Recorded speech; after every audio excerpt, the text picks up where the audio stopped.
Πάμε λοιπόν για το δεύτερο ερώτημα, επανάληψη στην εκφώνηση. Δύο σημειακές σύγχρονες πηγές στα σημεία K και λ, τα οποία απέχουν απόσταση D μεταξύ τους,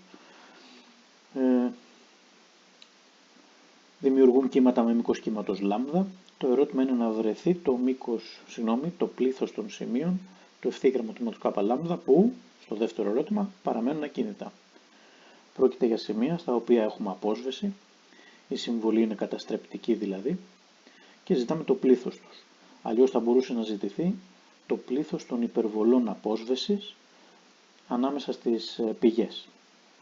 Εδώ το διατυπώνει ως το πλήθος των σημείων του ευθύγραμμου τμήματος K που παραμένουν ακίνητα. Πρόκειται για τα σημεία, δηλαδή τα σημεία τομής των υπερβολών απόσβεσης και του ευθύγραμμου τμήματος K. Πάμε λοιπόν, η διαδικασία είναι παρόμοια με το πρώτο ερώτημα.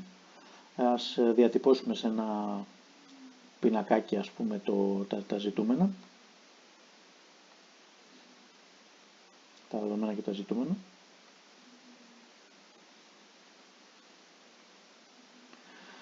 Λοιπόν, πρόκειται λοιπόν για δεδομένα απλά, το D και το λ. Στα ζητούμενα έχουμε το πλήθος των σημείων απόσβεσης, άρα στην ουσία το πλήθος των δυνατών τιμών του ακέραίου νη.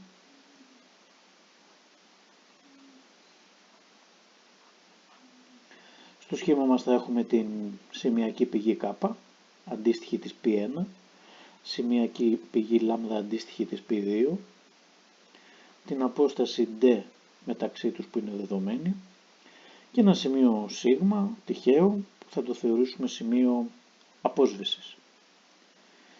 Αν αυτή είναι η απόσταση από την πηγή π1 και αυτή είναι η απόσταση από την πηγή π2, θα χρησιμοποιήσουμε σε λίγο το κριτήριο απόσβεσης. Ξεκινάμε λοιπόν, τα μαθηματικά λένε από την θεωρία, μία κουβέντα θα προκύψει από τη θεωρία, μία κουβέντα θα προκύψει από το σχήμα. Μια σημαντική έτσι συνηθισμένη διαδικασία. Από τη θεωρία λοιπόν, αν το σημείο σ είναι σημείο απόσβεσης,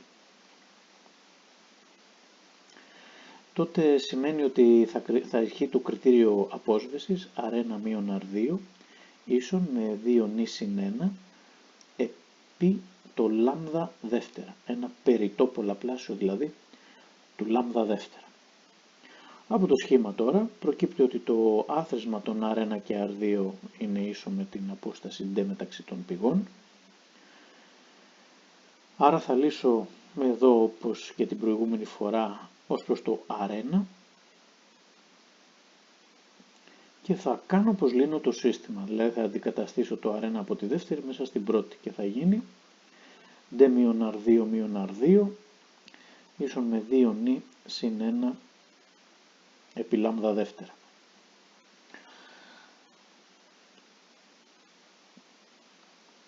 Συνεχίζοντας D-2R2 ίσον με 2 νη συν 1 επί λάμδα δεύτερα.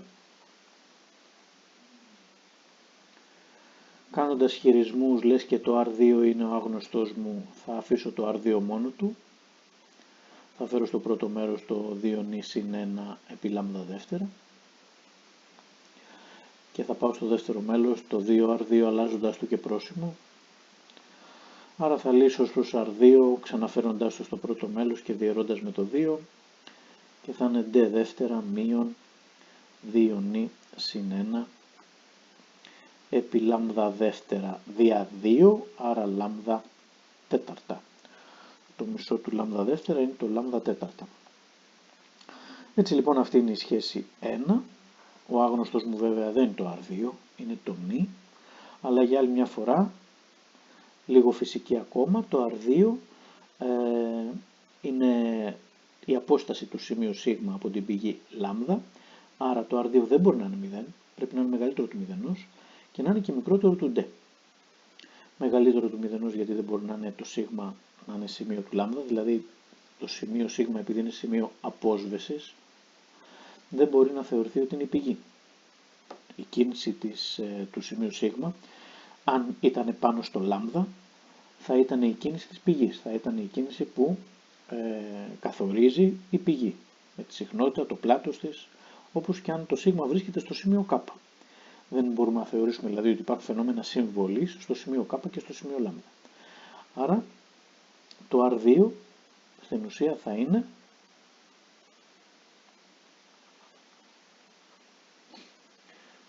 ανάμεσα στο 0 και στο D, χωρίς ίσον για λόγους που εξηγήσαμε και συζητήσαμε και στο προηγούμενο βίντεο. Άρα λοιπόν τώρα θα βάλω από την 1 το R2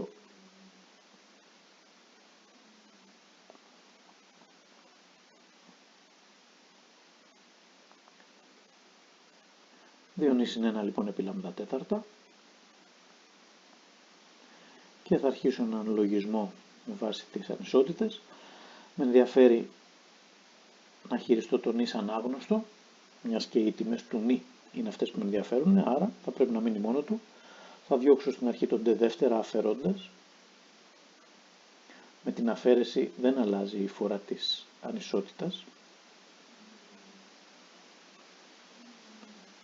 Πολλαπλασιασμός ή διαίρεση με αρνητικό αριθμό αλλάζουν τη φορά της ανισότητας.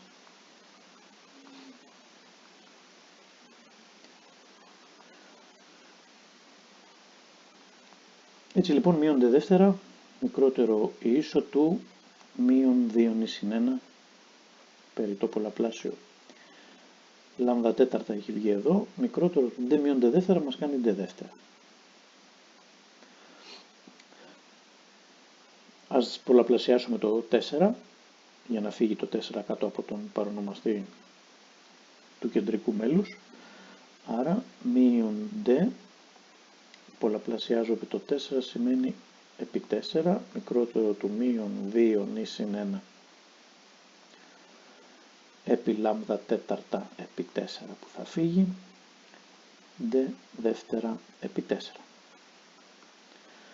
Μετά τις απλοποίησεις εδώ το 4 με το 4 και το 2 με το 4 εδώ και το 2 με το 4 εδώ, πάμε σε μια πιο απλή εξίσωση, ανίσωση. Μείον 2d μικρότερο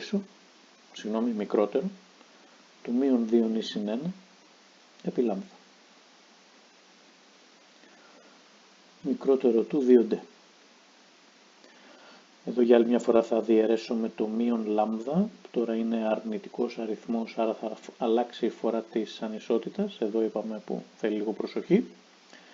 Άρα μείον 2d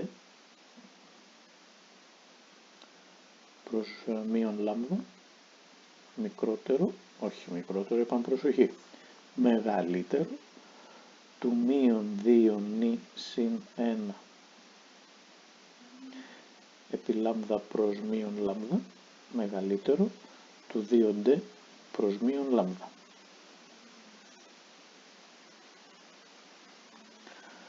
Άρα d προς λάμδα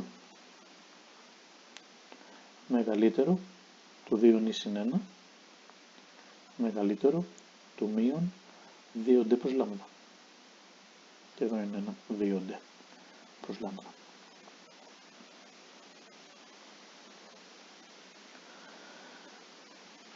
Αφαιρούμε το 1.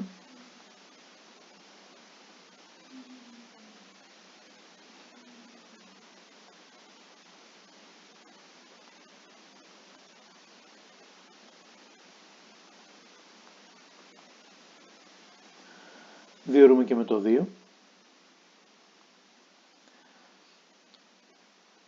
Οπότε θα εμφανιστεί ένα 2 στον παρονομαστή.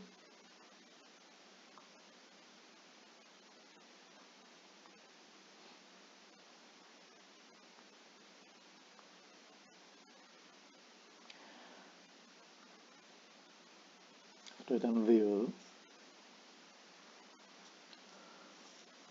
Οπότε μαζεύουμε λίγο και βάζουμε τους αρνητικούς στα αριστερά και γίνεται λοιπόν μείον d προς λάμδα μείον 1 δεύτερο μικρότερο του νη μικρότερο του, τώρα θα γράψω αυτό, d προς λάμδα μείον 1 δεύτερο.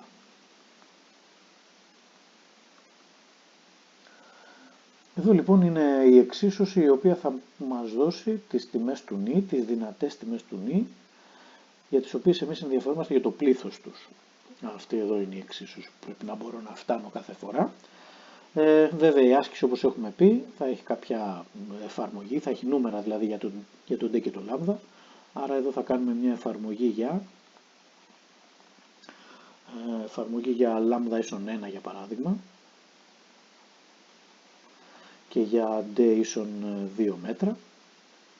Άρα η σχέση 2 θα μπορούσε να γραφτεί κάνοντας την αντικατάσταση μείον 2 προς 1 μείον 1 δεύτερο μικρότερο του νη μικρότερο του 2 προς 1 μείον 1 δεύτερο. Για να δούμε τι τιμές θα πάρουμε τελικά για το νη.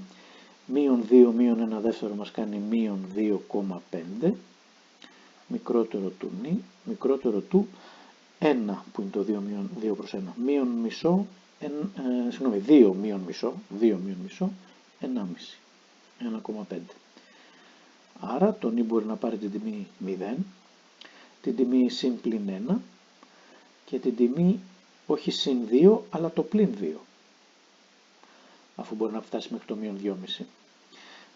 Άρα λοιπόν εδώ έχουμε 1, 2, 3, 4. Άρα 4 διαφορετικές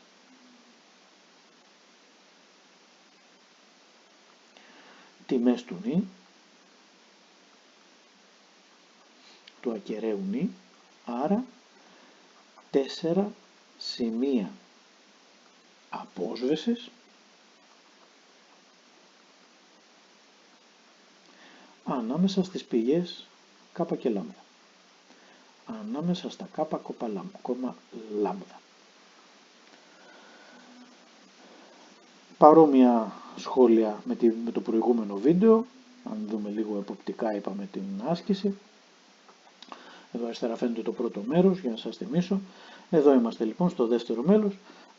Πράγματι λοιπόν έχουμε σημεία τα οποία έχουν να κάνουν με την φυσική του προβλήματος, όπως το κριτήριο απόσβεσης, όπως το σχήμα το οποίο καθορίζει το άθροισμα R1 και R2 με D. Επίσης εδώ ένα σημείο που δεν βάζουμε ίσον για να μην μας βγει λανθασμένες τιμές του νη. Εδώ βέβαια για άλλη μια φορά να επαναλάβω για αυτούς που δεν έχουν δει το προηγούμενο βίντεο ότι και να είχα βάλει το ίσον, είχα βάλει ίσον, σε αυτά τα νούμερα δεν θα πείραζε γιατί θα μου έβγαινε εδώ ένα ίσον και επειδή το νη είναι ακέραιος δεν θα με προβλημάτιζε γιατί θα έλεγα πάλι ότι το νη παίρνει τις ίδιες τιμές. Ποτέ δεν θα βάζα σε μια τιμή ακέραίου το 2,5 ή το 1,5. Αν όμως τα νούμερα του ντε και του λάμδα κατά την εφαρμογή ήταν διαφορετικά, θα μπορούσε να σου βγει το νη ότι ήταν μικρότερο του μείον 2 και μεγαλύτερο του μείον 2 και μικρότερο του συν 1. Εκεί θα πέφτες στην λανθασμένη απάντηση ότι το νη μπορεί να πάρει και τις τιμές μείον 2 και συν 1. Οπότε είναι σημαντικό εδώ να μην ξεχνάμε το ότι δεν μπαίνει το ίσον. Κατά τα άλλα λοιπόν λίγα μαθηματικά με τις ανισότητες και μια βασική άσκηση η οποία αν μπορείς να φτάσεις στους τύπους 2, σε αυτόν δηλαδή εδώ και σε αυτόν εδώ, στην ουσία μπορείς να απαντήσεις σε παρόμοια ερωτήματα. Αυτά λοιπόν, τα ξαναλέμε.